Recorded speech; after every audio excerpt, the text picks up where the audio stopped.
IAPB COVID-19 and iHealth series webinar, Building Back Equal. Welcome everyone. So I'm Jennifer Gersbeck. I am the co-chair of IAPB's Gender Equity Work Group. I'm also the Executive Director of Global Advocacy at the Fred Hollows Foundation, and I'm going to be your host for today's webinar.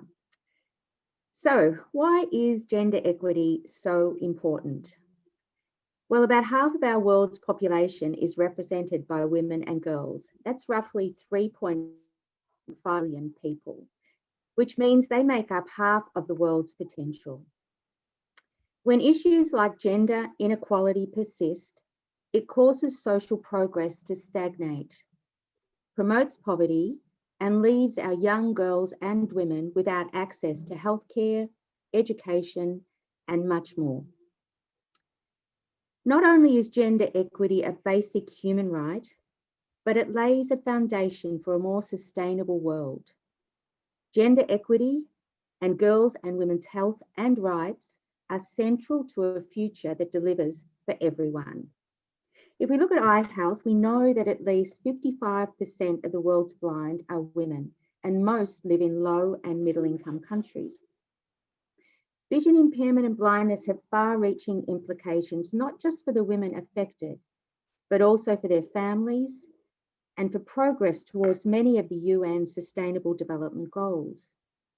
To achieve the SDGs and harness momentum towards universal health coverage, we must eliminate all forms of inequity in eye care for women and for girls. Now, we know that inequity existed before the onset of COVID-19, which has disrupted all aspects of life for every single person on the planet. Mostly, the impact has been negative.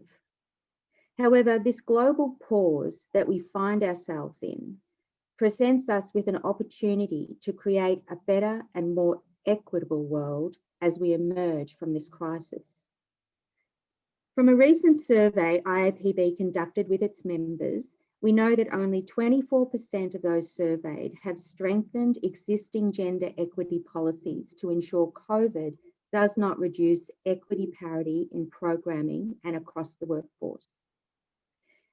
And while 24% have noted it as an action item with their senior management or with their board, alarmingly, 53% have not raised gender equity as a topic requiring any attention. Let's hope some representatives from some of those 53% are with us today. Being faced with so many priorities, we are at risk of forgetting the importance of gender equity in eye health. And that's holding this panel discussion today. And it's great to see so much interest. So let's kick off with our first poll. Do you think COVID-19 has disproportionately affected women? And 85% of you have said yes, 5% have said no, and 10% are unsure. So we're going to have an opportunity to really talk and delve into, how women have been disproportionately affected in conversation with our panelists. And so perhaps that's exactly what I'll do now. Let me introduce our esteemed panel. First up, it's great to welcome a gender expert and advocate from outside of the health sector, of the eye health sector, I should say. Dr. Hannah Barham-Brown is a GP trainee in Yorkshire. She's a council member of the British Medical Association and also deputy leader of the Women's Equality Party in the UK, with a portfolio for making change happen. Love that portfolio name. Alongside her clinical and political work, she travels the UK giving talks about diversity and disability in venues from the House of Lords to international publishing companies. And there's a couple of TED Talks thrown in there as well. Before studying postgraduate medicine, Hannah graduated with degrees in combined arts and paediatric nursing. She's also a charity ambassador, and due to her work on closing the gender pay gap in medicine, diversifying the medical profession, and disability campaigning, has been named one of the Health Service Journal's 100 most influential people in UK health, and is recognised as one of the 100 most influential disabled people in the UK. Welcome, Hannah. Our other panellist is Simrana Yasmin, Sightsaver's Senior Global Technical Lead for Refractive Error, who is currently seconded to the World Health Organization to support its work in that field. Simrana is a highly valued member of the IAPB Gender Equity Workgroup, and he's also a member of 2 other work groups for IAPB on refractive error and school eye health. As a professional in international development, particularly in eye health and social inclusion, he's been working with various non-profit organisations in different capacities to support and manage programs globally. He actively promotes gender equity by documenting and researching gender issues related to health, education, and sustainable development. Strengthening the capacity of partner organisations to integrate gender equity in various initiatives, networking with like-minded organisations, advocating for gender equity and social inclusion in development policies and strategies, and supporting women's empowerment and leadership in program development. So a very esteemed panel indeed. Welcome to you both, and I'm really looking forward to our conversation today. So let's kick off. Hannah, I'm going to ask my first question of you. We know that men are more likely to die from COVID-19. So when we talk about COVID having a gendered effect, what does that mean? So firstly, thank you for having me. This is fantastic. So I think we need to remember that whilst COVID is a very complex systemic virus with complicated effects on the body, it also has really complicated effects on society. So actually in the UK, the group that are most likely to contract COVID are women between the ages of 20 and 40. Now, we have no obvious physiological reason for this, though we know that there are long-term repercussions potentially for those who do contract it. But we've had some recent data from the think tank Autonomy, which released data regarding the different exposure rates for different professions to the coronavirus, looking at the gender balance within those professions. So, for example, we know that in the UK, 77% of healthcare workers are women, 83% of social care workers are women, and 92% of childcare workers are women. And those are the professions that are most likely to be exposed to the virus. So we also have to think about the gendered impacts in terms of wider issues such as childcare. We know that here 75% of unpaid care is provided by women, and we are currently in a childcare crisis. So 46% of female redundancies during the first lockdown here were as a direct result of a lack of childcare provision. We're expecting to lose 250,000 nursery places by Christmas and expecting 1 in 4 childcare providers to close down. That is going to have a huge impact on female employment going forwards and a knock-on impact on the economy. So yes, from a purely medical perspective, men are more likely to contract and then die of coronavirus, but I think the long-term systemic societal impacts of the virus are going to be huge, and it's a very gendered crisis from that perspective. Thanks, Hannah. And I don't think those stats are unique to the UK. I've heard similar stats across many countries. Okay, let's move on now to Simrana. My next question to you is, what do you feel are the greatest challenges we are facing as a result of COVID-19 in lower income countries? Thanks, Jennifer, and hello, everyone.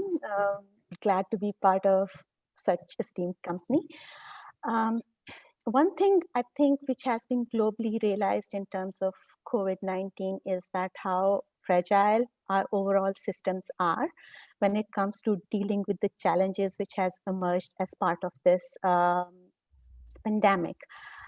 We also realize that mostly at a global level, we are unprepared. So there are so many challenges comes to mind, especially with regards to access to services and care. We know we have dynamic implications when it comes to social and economic impact. In low and middle income countries, we also notice that there is a lack of accountability.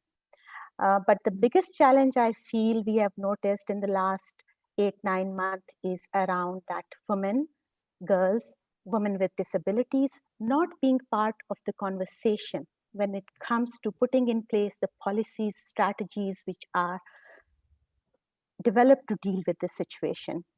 So that's where the biggest gap is at this stage, making sure that women, girls, they are sitting on the table where these policy and strategies related decisions are made.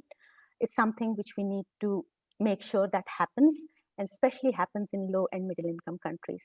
Because if that's not the case, then governments, authorities who are responsible to put in place the plans, they will not have first-hand knowledge how to address these challenges. UNESCO's current report indicates that over 11 million girls won't be able to go back to school post-COVID-19. So if governments doesn't know that what are the challenges which they need to address, they won't be able to address this crisis in an effective way. Yeah, could not agree more, Simrana. I mean, women have to be at the table, and clearly they're not at the table. It's obvious that women have been left off the decision-making table for a long time, and now's the opportunity to get them on the table for sure. Okay, I think now we might just check on some questions. And questions have been coming in from the audience, so we might just go to a couple of those. I have two questions here from Helen from Fred Hollow's Foundation in China. I think that they're relevant for either of you to answer or both of you to answer. So I'll tell you what they are, and then please feel free to choose which one you want to answer. The first question is, how do we mainstream gender equity in day-to-day work of frontline health workers? And I'll ask the second as well, because I think we can probably combine. How do we ensure gender equity in community outreach under low prevalence of COVID-19, like in countries like China? So, Hannah, would you like to go first? Yeah, I'm happy to jump in. I mean, the simple answer is to get women in it, doing it, which I know it sounds a bit kind of like, yeah, obvious. But so often, even now, I was phoning into a panel a couple of days ago, and it was entirely older white men with glasses. I don't know why the glasses were relevant, but it was 5 older white guys, all anaesthetists, presenting on something that was not remotely linked to gender. And yet there wasn't a single woman there. There wasn't a single person of colour there. And I think it's, you know, we get these kind of like, oh, well, but, you know, all the experts are men, all the people at the top of the fields are men. So, well, if that is the case, we need to be asking the question why. We need to be asking why we aren't seeing women at those senior levels. And perhaps by getting women into those kind of discussions and visible on the front line, it pulls more women through. So I think one of the key ways we need to do this is consider some of the barriers that women face in accessing frontline work. There was a great tweet yesterday by a doctor in the UK called Nisreen Alwan. He's done a lot of work. She's a public health doctor. He's done a lot of work around coronavirus and long COVID. And she tweeted saying, a single low-income mum with young children starts to cough. She's supposed to stop going to work. Her employer is annoyed because she was already at risk of losing her job. She's got to take her children out of school, look after them while she's ill, provide alternatives to their free school meals. It's very difficult to keep them in all day in her tiny flat. They get bored. She worries about how she'll get low-cost shopping because online is more expensive. All such barriers need to be removed for an effective isolation policy. Otherwise, it's not fair and it doesn't work. Now, in that tweet, Nisreen is specifically talking about isolation, but this is applicable across the workforce. And I think as we come out of this, we need to look at some of the barriers that women have faced during the pandemic when it comes to getting to work and being represented in the workplace and start to address them. It's not just a matter of inviting us to the table, it's a matter of making it accessible to us.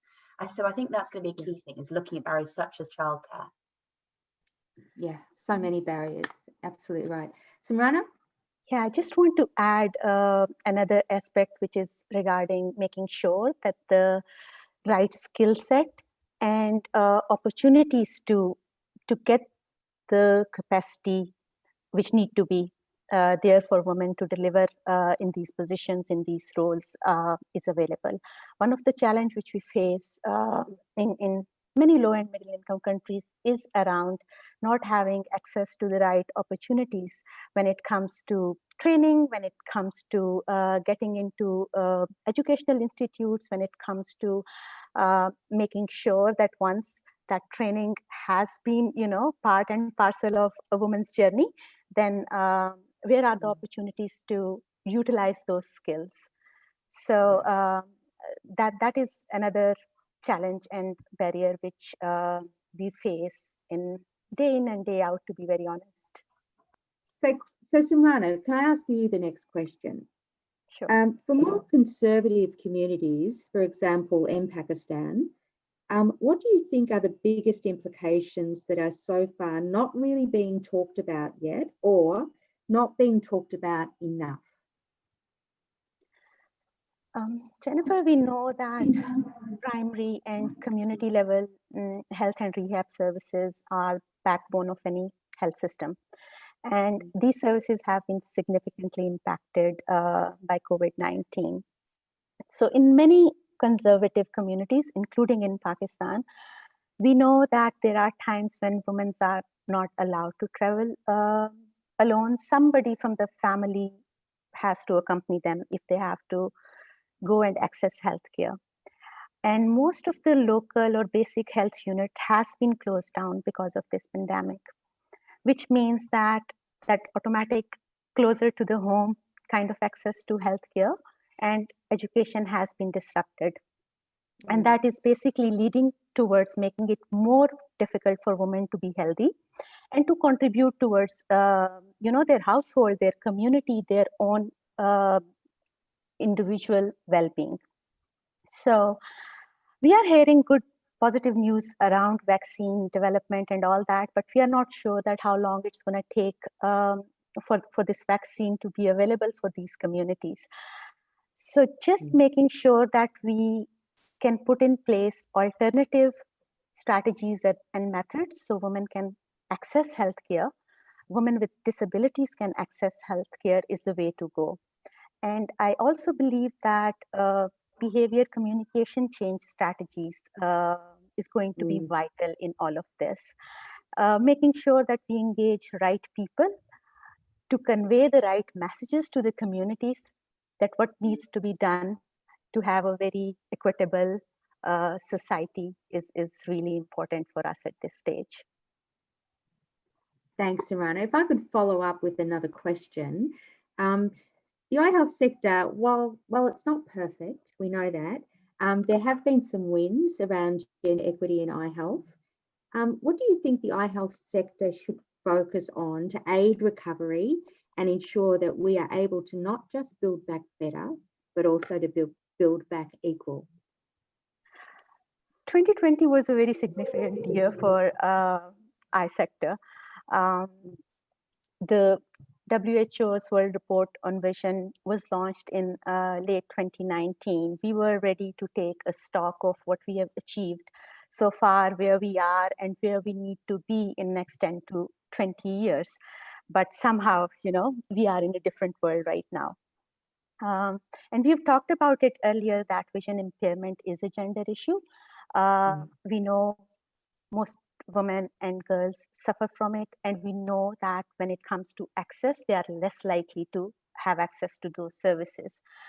So we cannot say that effective eye health services are in place if they are not responding to the needs of everyone. And I look at this current situation also as an opportunity that when we are planning to build back better, we need to make sure that we apply a gender equity lens to everything which we are planning to do. It's not only part of the plans and policies, but appropriate resource allocation is also part of it to make sure that it happens at national and regional levels, because that's the only way we'll be able to have the system in place, which is gender responsive, which is increasing equity at all levels, and we'll be able to make sure that we are leaving no one behind and we are building back better. Beautifully said, Simrana. Okay, Hannah, let me ask you the next question. what has COVID-19 presented that is unusual or unexpected in terms of gender equity in the UK?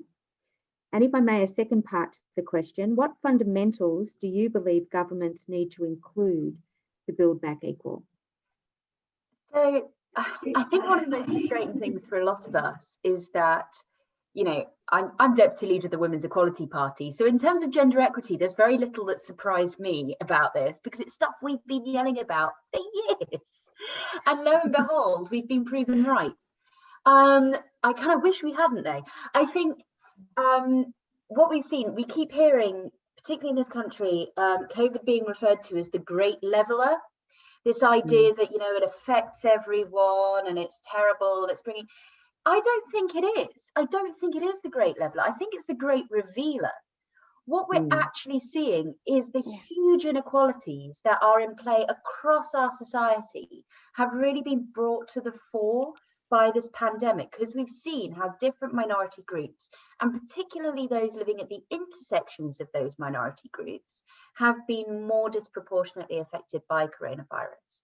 And as a result, we've seen the kind of long-term implications of having a lack of diversity, particularly in our health and political representation of these minority groups. So, for example, here we have only 34% of our MPs are female.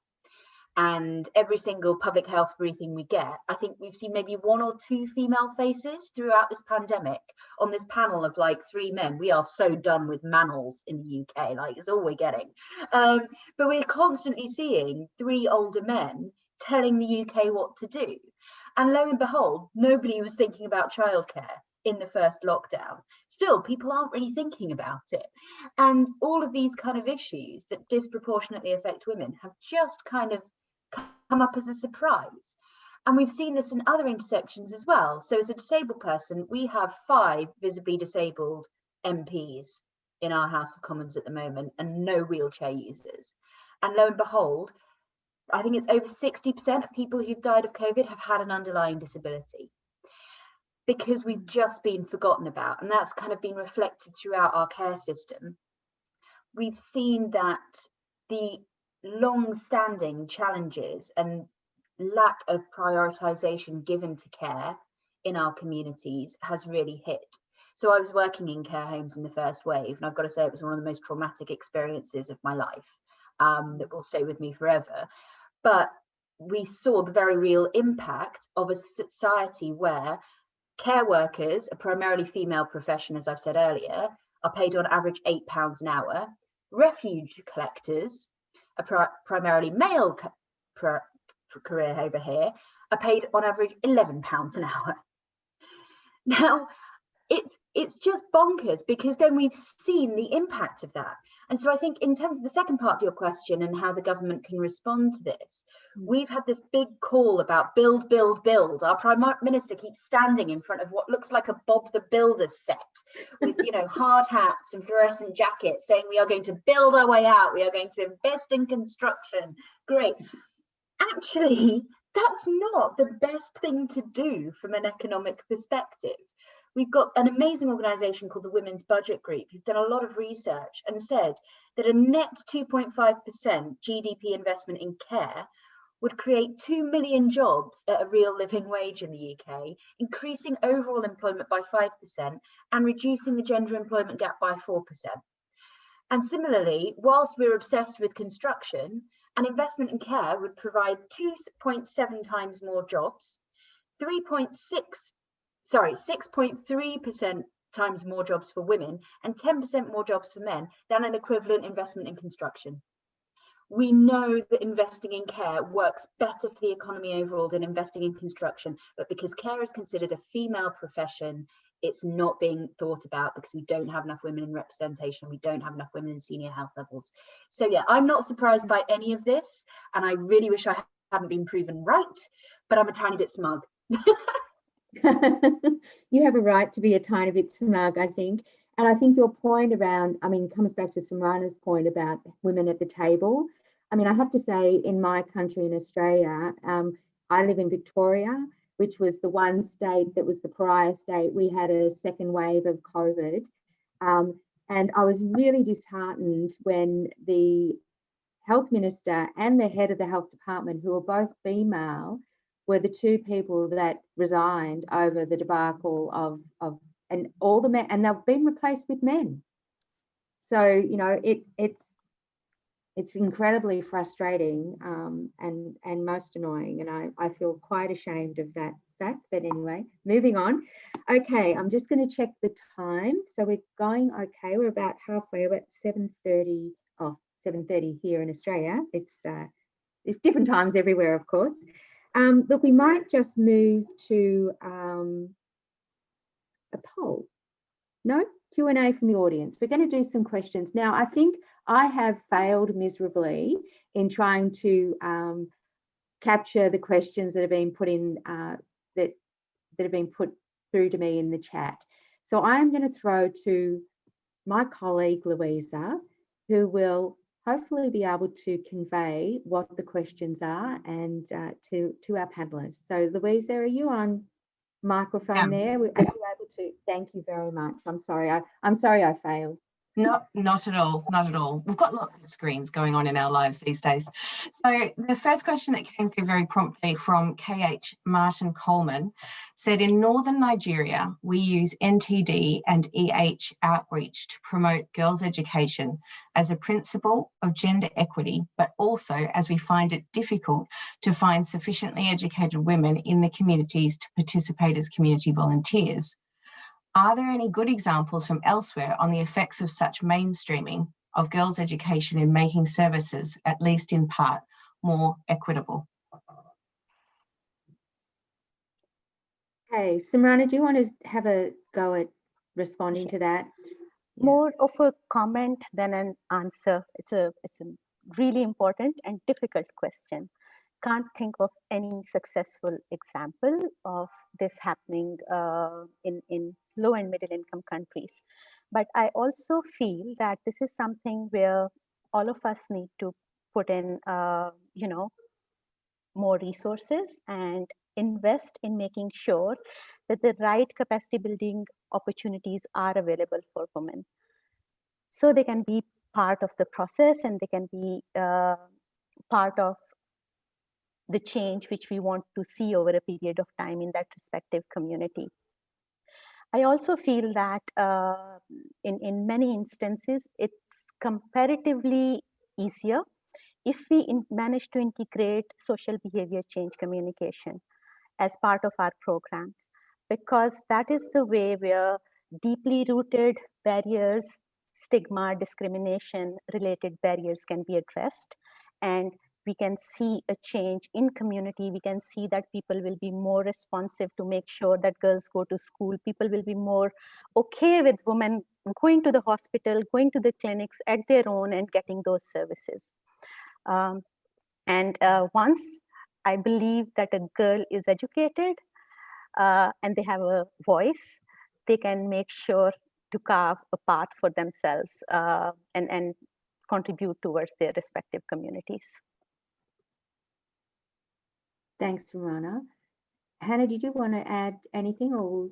I think the only thing I'd add, it's not a specialist area of mine, but this is something that we're looking at that I think everyone around the world is still struggling with to a degree. I was in a meeting with an all-party parliamentary group last week about the lack of women in STEM subjects.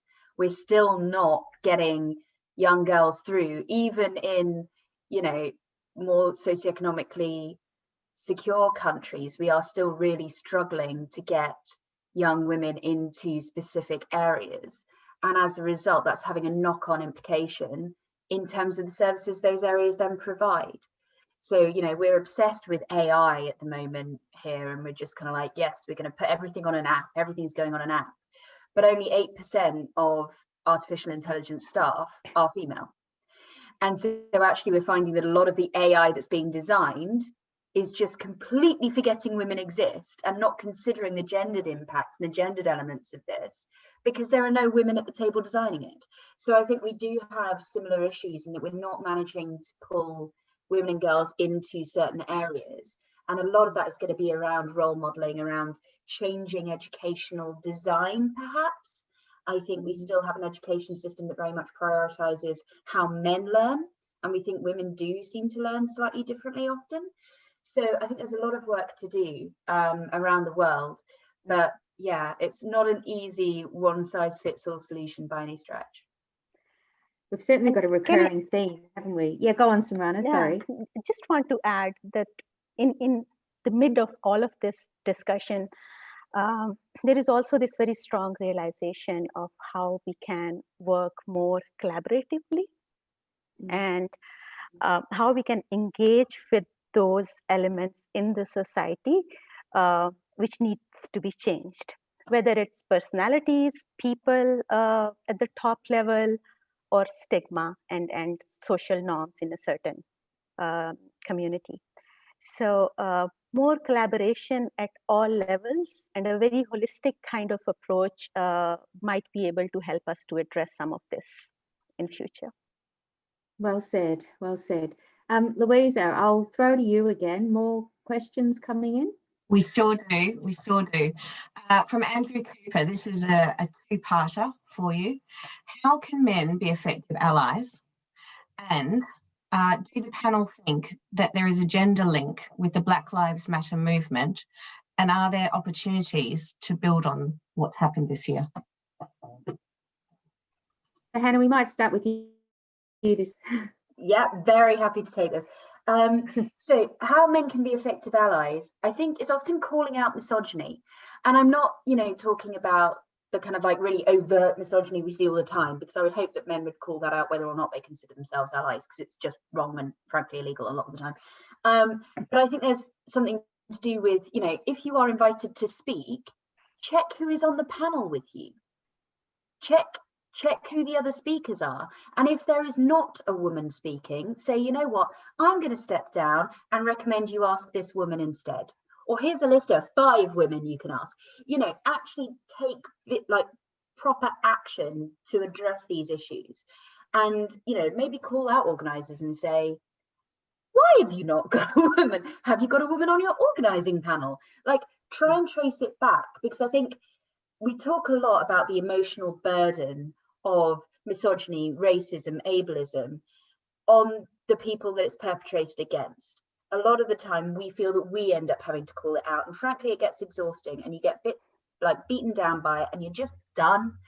I'm so fed up of having to call out this stuff because it's an everyday occurrence. So I think men can be effective allies by calling it out. There's a really good story about Obama in meetings when he was president, where if a woman was talking and somebody interrupted her or started talking over her, and it's generally as a man, I'm afraid, then he would stop them and say, I'm sorry, Mrs. XYZ, or whoever you are, I think you were speaking. Or he would come back, and you get the Mrs. Triggs moment we talk about a lot. I don't know whether you've heard of the Mrs. Triggs moment. There's this cartoon where there's a whole group of men and like one woman, and it says at the bottom, that's a great idea, Mrs. Triggs. Maybe one of the men in the room would like to suggest it.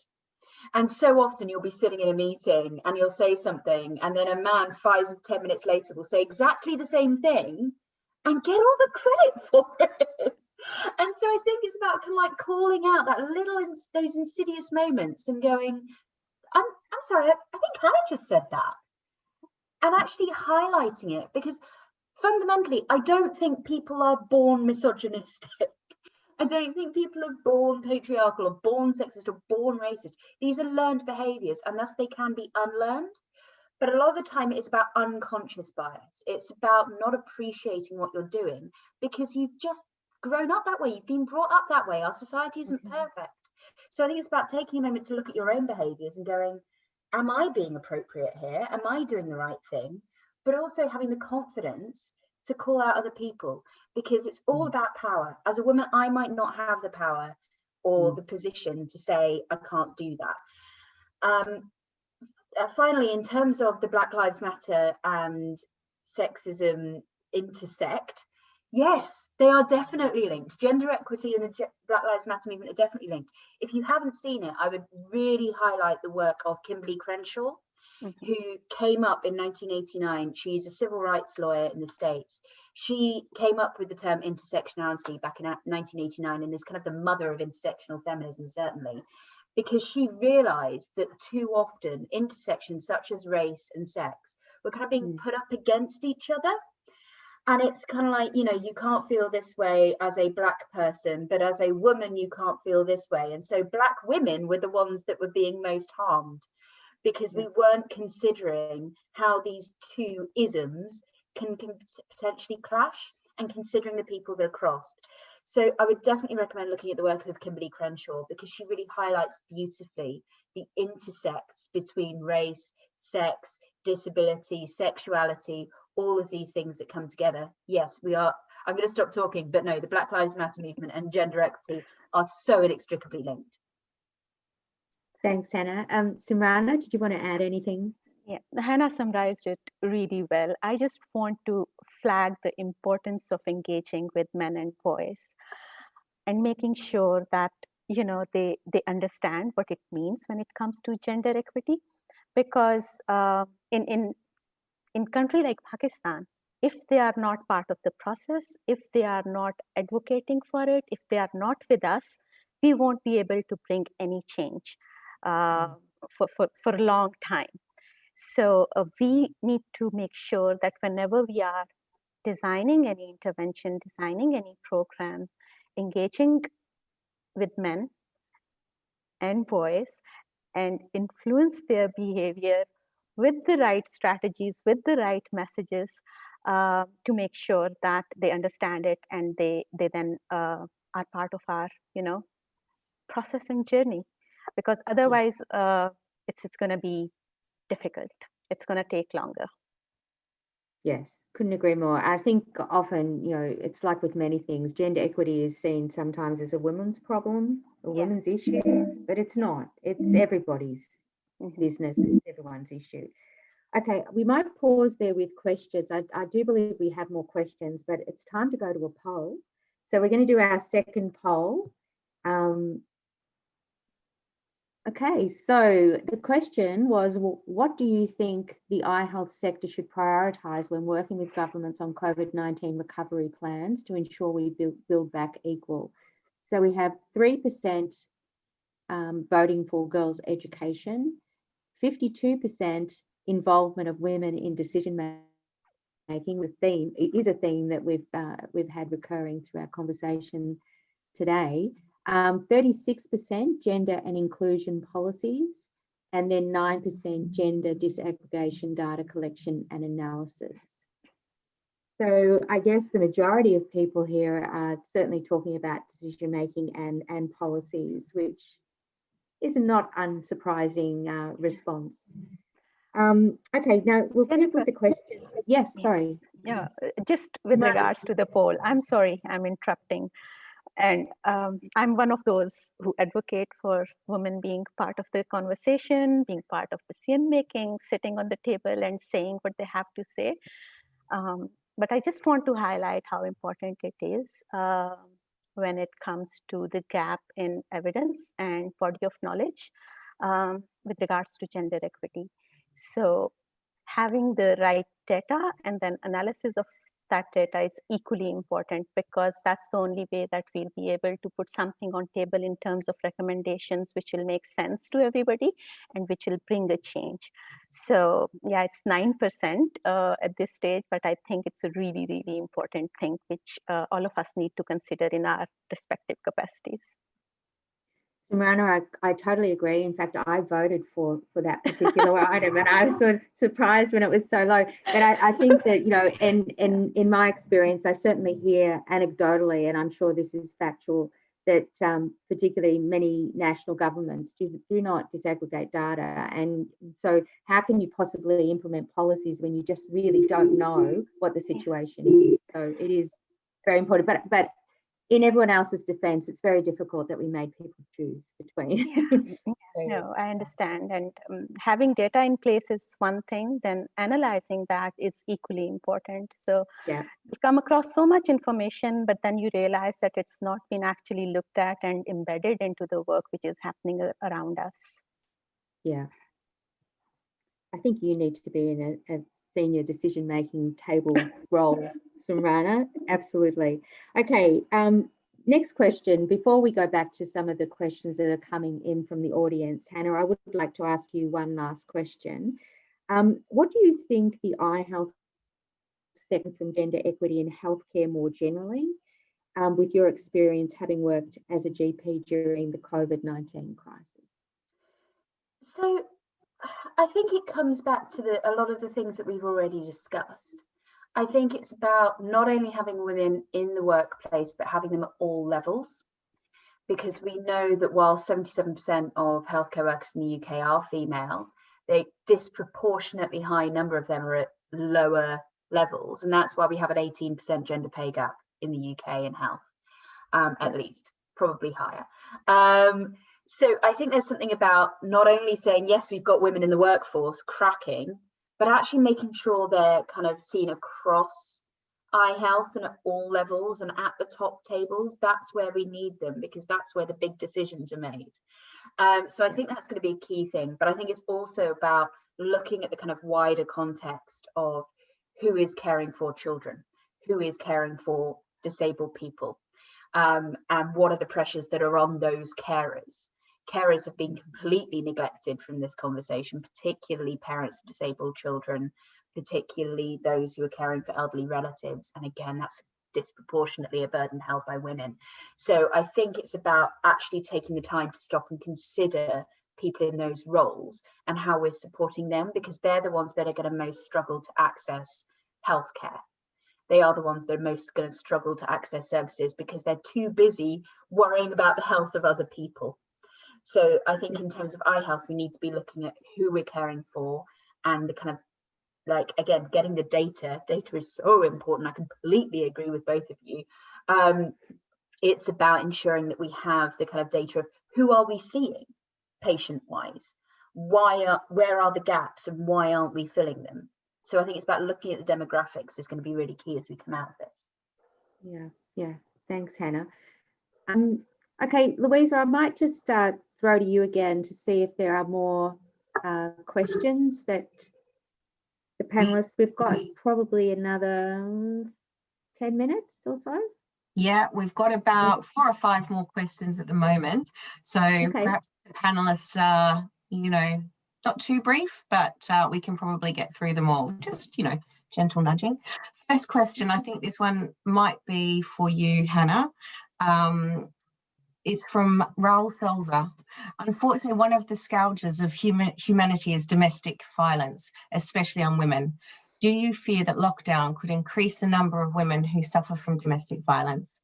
Should governments be addressing the issue? And how should we be supporting and making aware both population and the victims?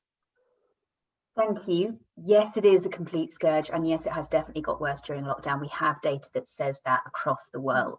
So to kind of put this in context, in the UK, a woman will die at least every 3 to 4 days as a result of domestic violence in this country alone. During the first 3 weeks of lockdown, we saw at least 16 deaths of women and children in the first 3 weeks. So that more than doubled as a result of lockdown, because women and children were literally locked in with the perpetrators of domestic violence. So we have seen a huge soar in rates in the UK, and Refuge, which is our kind of like lead charity for domestic violence, has just been completely overwhelmed. So I think there are a number of things that can be done regarding this. One of the things the Women's Equality Party in particular is calling for is the institution of domestic violence protection orders. Because at the moment, if a woman is experiencing domestic violence in the home, she has to leave. It's the only way for her to be safe is to get out with her children if necessary. And that is one of the biggest barriers for her escaping that. A domestic violence protection order removes the perpetrator from the home, and removes the perpetrator from the home for at least 28 days, which means that the woman and child can stay in their home. And it's not about effectively criminalizing the victim, which is what our current system does. We also know that there's a massive shortage of refuges. So even when women do feel safe to flee, and we know that the time coming up to a woman leaving is when a perpetrator is most likely to kill her, because that is when he feels he's losing control. And when perpetrators lose control, domestic violence and violence against women and girls is all based around control. When a perpetrator feels they're losing that control, when they get the hint that somebody may leave them, that's when they are most likely to escalate and kill the woman in question. And so we need a system where women can get out quickly, and there will be a refuge space available for her. We currently do not have anywhere near enough refuge spaces, and we certainly don't have enough specialist refuge places for women who are LGBTQ+, women who are disabled. Only 1 in 10 refuge beds in the UK is accessible. We need to be thinking about specialist services and specialist services for different minority ethnic groups as well. So there is a huge amount of work that needs to be done, and we've just had a boost of £11 million into domestic violence services in the last week in the UK, but it's far too little and far too late. We need a lot more, and we need it now because women and children are literally dying. Yeah, it's a big issue. It's a big problem, and we could probably talk a lot longer on that. But I think we need to go to some more questions. I think we are running out of time a little, but we might do a couple more questions. But I would like to just say that in terms of any other questions that have been posted, we will definitely pass those through to the panelists and get some responses out and back to those people. So apologies up front if we don't get to your question, but we will answer them all, I promise. So Louisa, do you want to ask the next question? Yes, this one's just for Samrana, or not just for Samrana, obviously Hannah, but it's from Dom Haslam at Sightsavers. He says there's a lot of grey literature out there on gender equity focused interventions in the eye health sector. Every NGO is doing lots and, broadly speaking, saying it works well, but almost no published research. What's the one question you'd like to see answered to contribute to the formal evidence base? Can I jump in? Yes. Go for it. Yeah. The first question is that we have been talking about different strategies which we believe that work well in certain settings. But when it comes to gender equity, we all know that it's very context specific. What works well in one province in Pakistan might not work well in another province within this country. And that's where the challenge lies. But since what we've discussed so far, we all realize that not having men and boys part of this process won't help us to go further. I would really like to have some tangible evidence which can communicate to us that what are the key strategies which are effective to make sure that engaging men can actually deliver on gender responsive or gender transformative programming. And then making sure that we manage an adaptive process to see that is replicated in other places. Because yeah, that's one thing where we have really a mixed bag of what works and what doesn't work. What is the right language? What are the right ways to engage with men and making sure that they understand the issue and help us to address that. So for me, that's the one question. Hannah? And Hannah, did you want to add something? I don't think I've got anything to add. Simrana's completely got the nail on the head there, I think. Yeah. What takes that for gender equity? Look, I think we might, I would like to give the panelists an opportunity to make some closing remarks. So rather than go to another question, as I said, we will answer those questions and share those responses. But yeah, perhaps a few closing remarks. Hannah, would you like to make some comments? Yeah, I mean, this has been a fascinating discussion. Thank you. It's been really fabulous to be part of. I think my key thought is around this as a reset. We've all had a horrendous year around the world. It's been completely unimaginable. And yet I'm always about trying to find the optimism somewhere. And I think we need to see this as an incredible opportunity, not only to kind of build back better, which everyone keeps talking about, but as the title of this webinar says, build back equal. And that's been something we've been pushing for a lot in the Women's Equality Party in the UK, is about building back equal, because we will not have a chance to rebuild our entire society and economy and communities in this way again. So whilst it's awful, and whilst we're all having to process a massive amount of trauma at the moment, and it is trauma, I think it's really important to not kind of lose sight of the fact that we have an incredible opportunity ahead of us to think, right, how do we reset? How do we rebuild? And actually, that's going to be the key thing for me moving into 2021, is saying, great, that old way of living didn't really work for everyone. So what can we bring in? What can we change? And I think that's going to be the mindset that we all need to continue with going forwards. But thank you for having me. It's been really good. You're here. Thank you for joining us. Simrana, some closing remarks?